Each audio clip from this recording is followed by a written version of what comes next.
We see that the French Interior Minister, Bernard Cazeneuve, is heading back to the kosher deli or supermarket where this second hostage situation is taken care of. Now, you've been in the security circles of government. What kind of discussions are they having? Why would they decide to send him there? What do you think they're talking about? What are they worried about?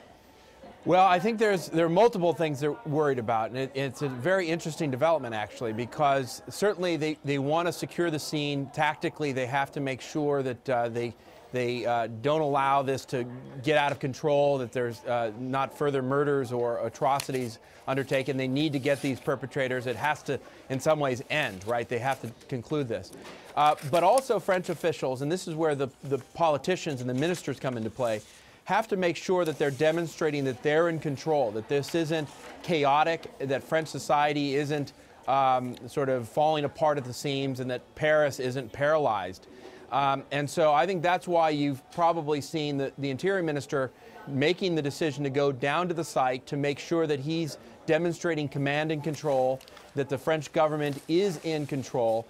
And this sends then a broader message to French society and, frankly, to the world, that the French are not going to allow these situations to get out of control or to paralyze the country.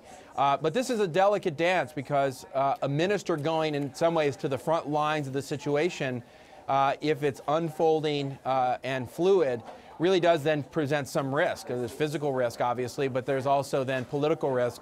If things go badly at the site and the minister is there, what then, right? The message is then corrupted and his authority may be undermined.